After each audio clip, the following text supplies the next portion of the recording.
Olá, igreja. Que bom que nós podemos estar conectados por aqui novamente. Estamos chegando já nos nossos últimos cultos online, nós esperamos. Tanto Manaus já está se preparando para o processo de retorno, aqui na Central também. As nossas outras igrejas já estão voltando, mas é muito bom nós podermos ter essa ferramenta, onde nós podemos compartilhar. Nos próximos minutos eu espero que você não somente assista a um culto online, mas que você adore ao Senhor através da música, através da palavra, permitindo que o Espírito Santo de Deus haja em você e aquilo que nós vamos aprender hoje, que nós possamos, mais importante, colocar em prática. Esse fim de semana estamos comemorando o Dia dos Namorados e eu louvo a Deus pela vida da minha namorada, Elisângela, a família que temos, e eu espero que você esteja sendo abençoado também no seu casamento, nos seus relacionamentos, em obediência ao Senhor. Que Deus abençoe a todos e nos próximos minutos vamos juntos louvar ao Senhor.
noite, igreja. É uma satisfação estar mais uma vez aqui, podendo compartilhar com vocês uma passagem da Palavra de Deus, algumas passagens da Palavra de Deus e aquilo que Deus está colocando em meu coração. E queria informar que logo em breve estaremos reiniciando os cultos presenciais, tanto na Igreja Batista Central aqui em Parintins, como no campus Manaus. Aguardem, que logo estaremos dando todas as diretrizes de como vai funcionar os nossos cultos presenciais. Graças a Deus, os nossos números aqui em Parintins relacionados à Covid estão bem baixos. Há vários dias que não temos, graças a Deus, nenhum óbito por conta da Covid, e também temos pouquíssimas pessoas internadas, Então pedimos a Deus que isso continue. Vamos voltar com todos os cuidados possíveis para que a gente possa dar segurança a todos os membros participantes de nossa igreja. Bem, mas eu gostaria de começar hoje falando um pouco sobre os motoqueiros.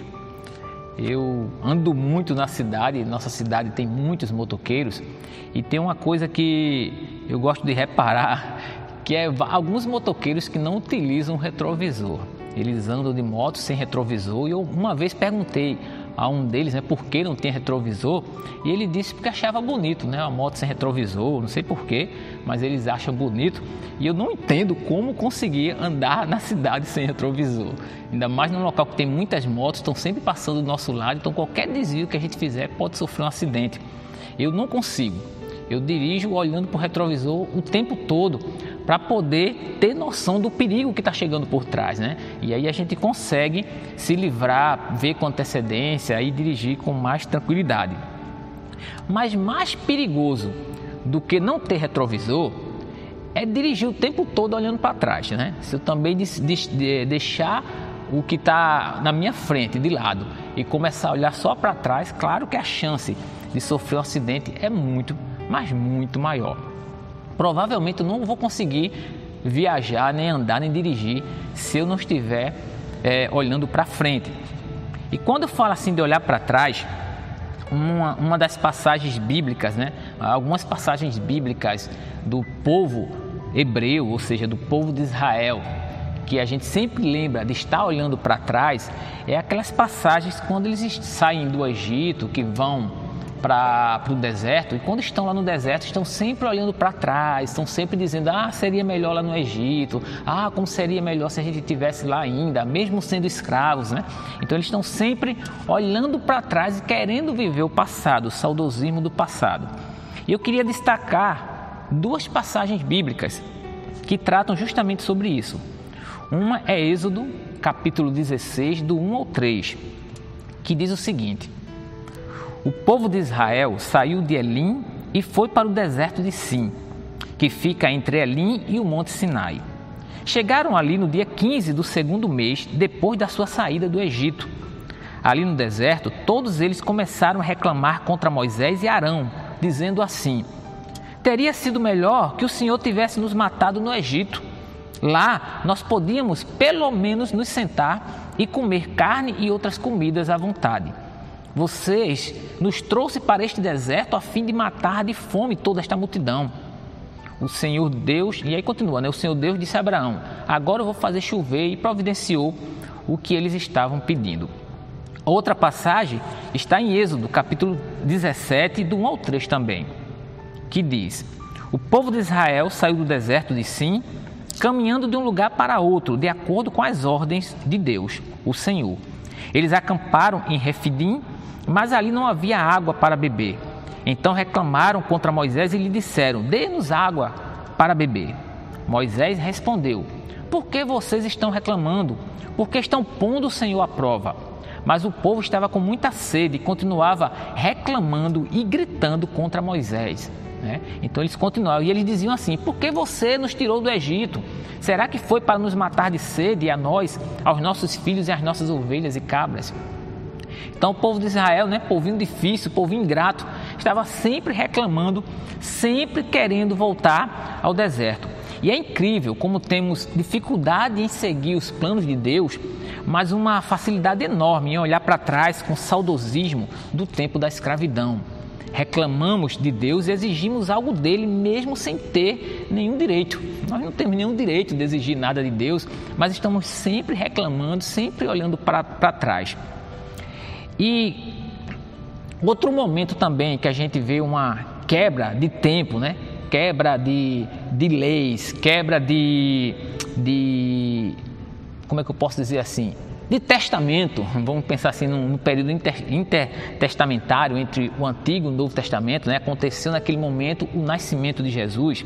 É que quando a gente fala de Jesus, essa nova aliança, né, que ele veio estabelecer, os seus seguidores conseguiram distinguir o que era a lei, que era o passado, era aquilo que significava olhar para trás e que precisava ser deixado para trás, e o que era da graça, e precisava ser o novo direcionamento de suas vidas e também de nossas vidas, né? Da vida de todo cristão. Então também foi um momento de passagem e que muita gente estava sempre olhando para trás, né? Está sempre olhando para trás. Mas Jesus foi esse momento de quebra do antigo, da lei, para o novo, para o tempo da graça. Mas assim como os hebreus no deserto, temos uma facilidade enorme em olhar para trás e querer aquela vida de volta. Eu poderia aqui estar falando, né, das nossas escravidões, né, dos nossos pecados comuns, que tenho certeza que toda a igreja iria balançar a cabeça e concordar. É verdade, né? Verdade, o ser humano está sempre olhando para trás, é o adultério, é o roubo, são os vícios, né? São coisas naturais que mesmo que nós cometemos isso, né, vez ou outra, sabemos que a igreja concorda, que muita gente sempre está olhando para trás e precisamos, como igreja, deixar de estar olhando para trás. Mas eu prefiro trabalhar outros aspectos, né? Tem muita gente já que prega sobre esses pecados, sobre esse olhar para trás, ou seja, olhar de volta para o pecado comum do lamaçal que nós saímos, mas eu queria trabalhar outro aspecto da lei. E o tempo da lei que percebo implantado na igreja, que acredito que nos atrapalha como igreja, né? Quando a gente começa, em vez de viver esse tempo da graça, a gente começa a olhar para trás e querer viver esse tempo da lei. E aí a gente atrapalha até a implantação do reino de Deus, assim como Jesus nos oferece através de seu sacrifício na cruz. Até eu acredito que todas as vezes que a gente deixa de viver a graça e começa a viver a lei, nós estamos ignorando o sacrifício de Jesus na cruz. E percebo que isso acontece com muita frequência em nossas igrejas, apesar de proclamarmos que vivemos nesse tempo da graça. E eu queria aqui compartilhar algumas passagens bíblicas, algumas do apóstolo Paulo, que ele faz essa diferença, fala da diferença entre a lei e a graça. Uma é Romanos 6,14, que diz: o pecado não dominará vocês, pois vocês não são mais controlados pela lei, mas pela graça de Deus. O pecado não nos domina mais, não porque a gente não peca mais, mas porque nós somos agora controlados pela graça de Deus. E essa graça que nos resgatou, que nos salvou e que nos perdoou dos pecados, o que isso que a lei não fazia por nós. Gálatas 5,4 diz: vocês que querem que Deus os aceite porque obedecem à lei, estão separados de Cristo e não têm a graça de Deus. Preste atenção. Vocês que querem que Deus os aceite porque obedecem à lei, estão separados de Cristo e não têm a graça de Deus. Então, viver com a lei significa separação de Cristo. Hebreus, o autor de Hebreus, no capítulo 7, do 18 a 19, diz: assim, a regra antiga foi anulada, porque era fraca e inútil, pois a lei não podia aperfeiçoar nada. Mas agora Deus nos deu uma esperança melhor, por meio da qual chegamos perto dele. Então, como é que a gente chega perto de Deus? Através da graça, através daquilo que Cristo conseguiu na cruz. Cristo alcançou para nós na cruz, porque pela lei nós não conseguiríamos nunca chegar perto de Deus. Os discípulos de Jesus, apesar de serem judeus e terem vivido a vida toda embaixo da lei, entenderam que Jesus veio nos trazer algo extremamente maior e infalível. Sua graça restauradora, não porque deixamos de pecar, como eu falei agora há pouco, mas por ter sido pago o preço total. E que esta mesma graça nos transforma o coração, para que possamos buscar santidade, não porque está sendo nos imposto por uma lei, mas por uma transformação de vida. Então eu alcanço a graça e vivo uma vida transformada por conta dessa graça que me alcançou e não porque eu estou sendo imposto a mim, está sendo imposto a mim por uma lei. E quando falo que às vezes voltamos à lei, não é porque defendemos a lei nas nossas igrejas, né? Vamos defender a lei de Deus abertamente, como os judeus fazem, e também não é porque criticamos a graça, muito pelo contrário, nós falamos muito da graça de Cristo, mas porque nossas ações têm demonstrado que ainda vivemos no tempo da lei, não pelas leis em si, mas por todo o entorno que estava, de certa forma, envolvida na lei, porque a lei exigia essas coisas acontecendo ao seu entorno. E eu queria apontar aqui algumas coisas que tenho verificado para que possamos refletir como igreja. E às vezes é algo tão sutil que nem percebemos. Às vezes é algo tão corriqueiro, tão comum, tão tradicional, que a gente comete durante décadas, durante séculos e não percebe. Mas na verdade é uma volta ao tempo da lei. Mesmo que não seja a lei em si, mas coisas que a lei pregava, coisas que na lei, durante a lei, fazia sentido, mas hoje, na graça de Cristo, não faz mais sentido. E uma dessas coisas, que é muito forte em praticamente todas as igrejas, e que são resquícios do tempo da lei, e que vem sendo adotado pela igreja cristã, desde a implantação da igreja católica apostólica romana, é o chamado templismo. Parece incrível, mas é tratado o templismo mesmo porque é uma doença, né? Pessoas que são tão atreladas ao templo, de tal forma que não consegue ser igreja se não houver templo, se não tiver no templo, se não frequentar um templo, se não fizer algo no templo. Assim como as religiões pagãs e o próprio judaísmo que construiu o templo porque invejava, porque queria parecer com as igrejas pagãs, nós estamos presos a uma religião que parece depender do templo para funcionar. E chegamos ao ponto até de dizer que se o templo não estiver aberto e não estiver sendo frequentado, significa que a igreja não está funcionando. O que seria até um absurdo se a gente pensar lá no cristão primitivo, nos primeiros cristãos, né, os que viveram logo após Jesus e durante a época de Jesus, é até um absurdo dizer isso para eles.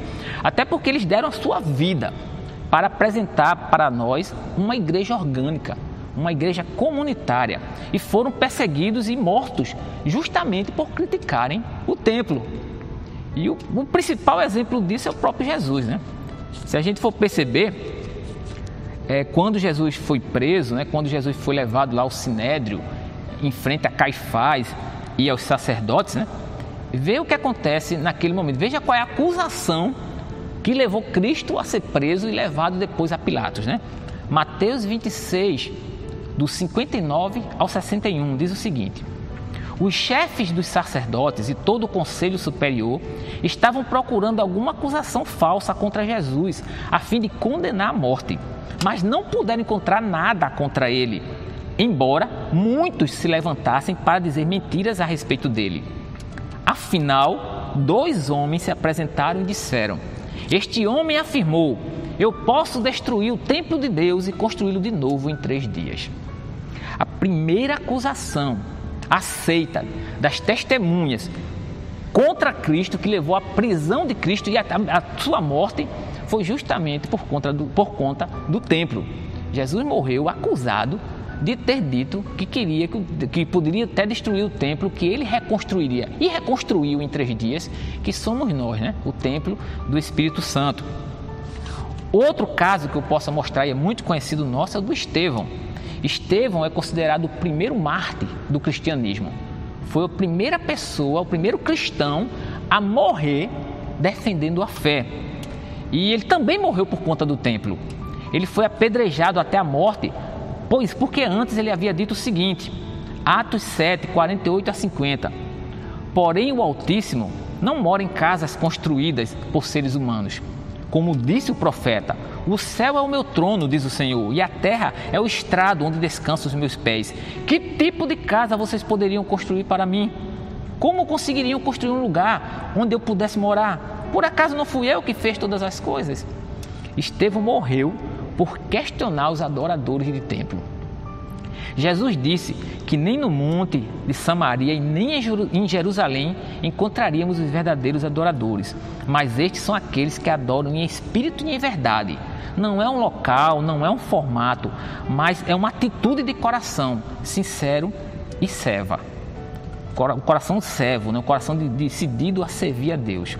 E é por isso que nem Jesus e nenhum de seus discípulos pregaram em momento algum construção de templo. Você não vê isso em canto nenhum do Novo Testamento. Hoje, por tradição, utilizamos os templos e podemos sim aproveitar o que a estrutura proporciona, mas não devemos idolatrar o local nem confundi-lo com a igreja, que somos nós. Uma segunda coisa que verifico como resquícios do tempo da lei, daquilo que estava em torno da lei, né, são os nossos cânticos.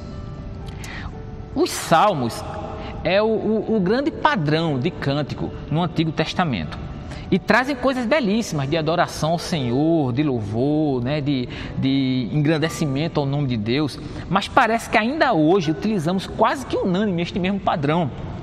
E em nossas celebrações, quase todos os nossos cânticos são cópias dos salmos. Mesmo que sejam palavras vindas de um autor, né, de um compositor atual, mas são palavras muito próximas do que acontecia nos salmos. Falamos sobre a grandeza de Deus, sobre louvor, sobre adoração, que são coisas muito boas, mas temos falado muito pouco das palavras de Jesus. Poucas são as músicas que retratam os ensinamentos do Sermão do Monte, que falam do compromisso de nós como discípulos do Senhor, que demonstram os ensinamentos das parábolas. Poucas são as músicas que mostram como devem ser o nosso dia a dia, que contextualizam nossa vida dentro das demandas atuais da sociedade.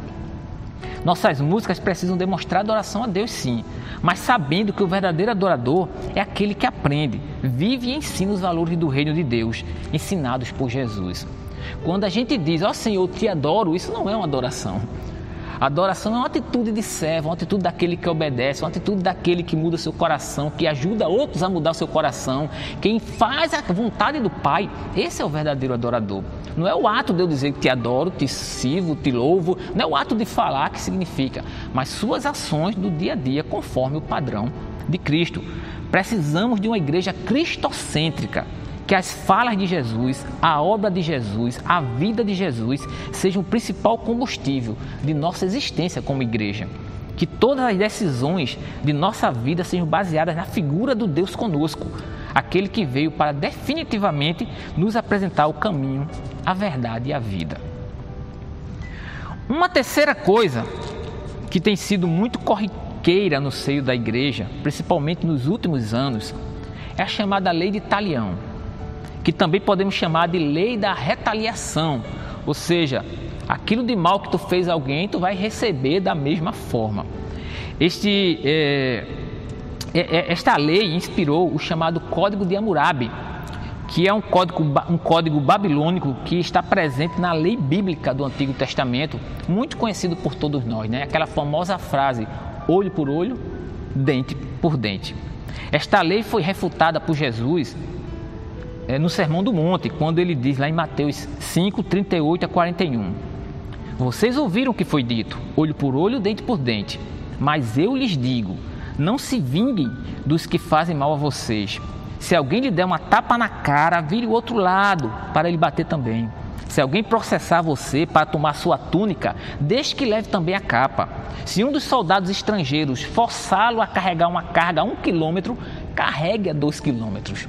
Jesus foi completamente contra ao olho por olho, ao dente por dente.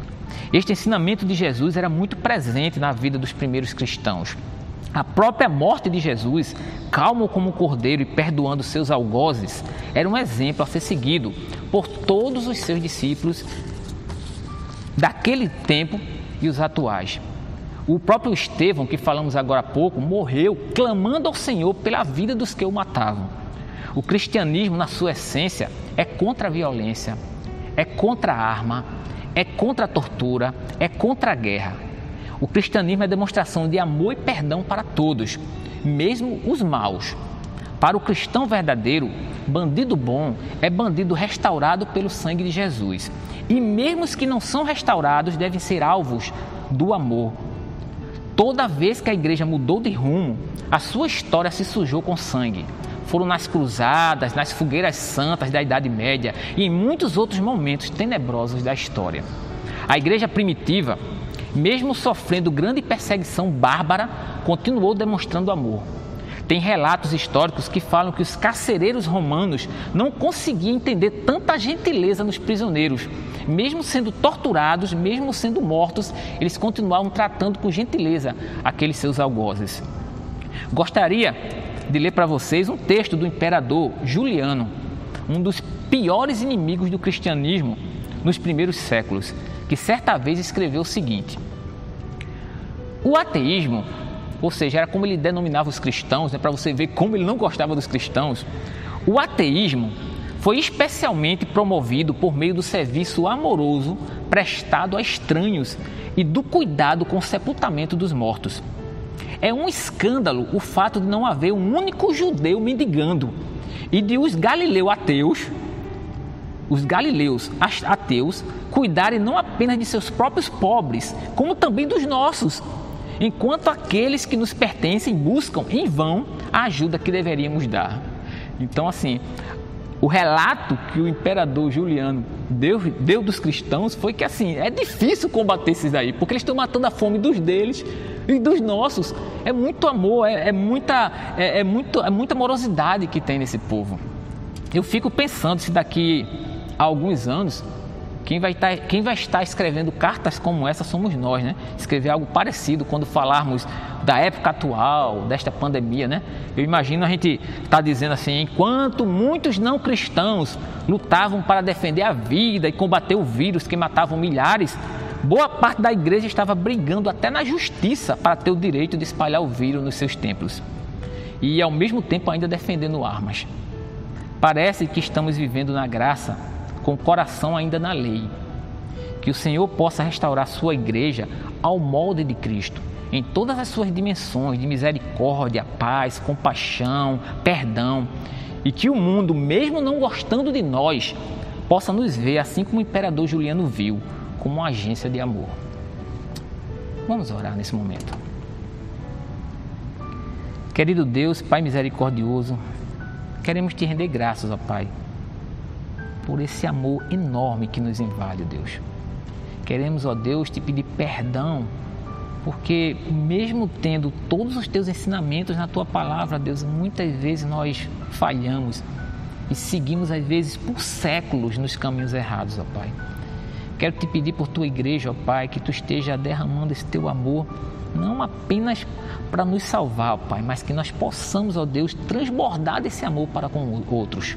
Independente de quem seja, independente de ser pessoas más, independente de ser pessoas ruins, independente de ser pessoas que eu não conheço, mas que eu possa, Deus, amar de todo o nosso coração, de todo o meu coração, ó Pai.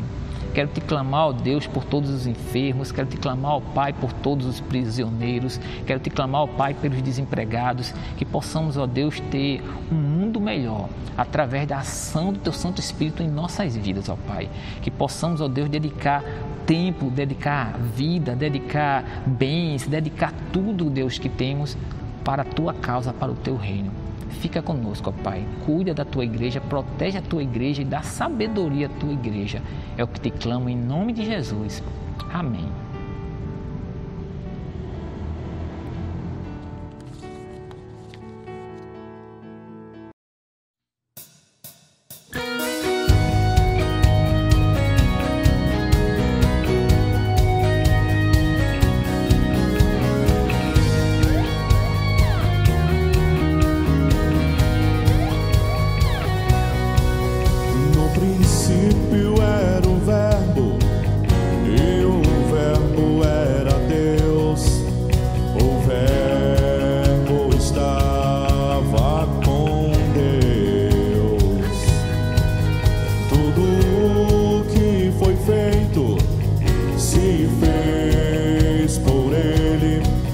Nada poderia ser feito sem Ele. Nele está